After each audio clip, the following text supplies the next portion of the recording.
ಮಂಡ್ಯ ಜಿಲ್ಲೆ ಮಳವಳ್ಳಿ ತಾಲೂಕು ಹಲಗೂರು ಗ್ರಾಮದಲ್ಲಿ ಮುತ್ತತ್ತಿ ರಸ್ತೆಯಲ್ಲಿ ಶ್ರೀ ಅಘೋರ ಭದ್ರಕಾಳಿ ಶಕ್ತಿಪೀಠವನ್ನು ಸ್ಥಾಪನೆಯನ್ನು ಮಾಡಲಾಗಿದೆ.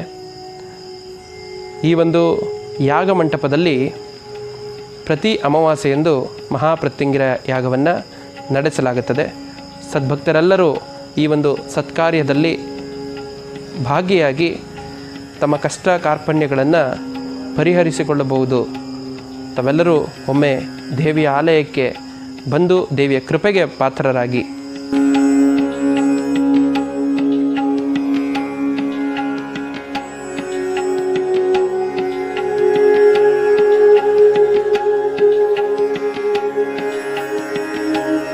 ನಾನು ಕೇಳಿದಾಗೆ ಪ್ರತ್ಯಂಗಿರ ಹೋಮ ಅನ್ನೋದೇನಿದೆ, ಈಗ ಚೆನ್ನೈ, ಕುಂಭಕೋಣಂ ಆ ಕಡೆ ಎಲ್ಲ ಮಾಡ್ತಾರೆ. ಬಟ್ ನಮ್ಮ ಕರ್ನಾಟಕದಲ್ಲಿ ಪ್ರತ್ಯಂಗಿರ ಹೋಮ ಅನ್ನೋದು ಒಂದು ವಿದ್ವತ್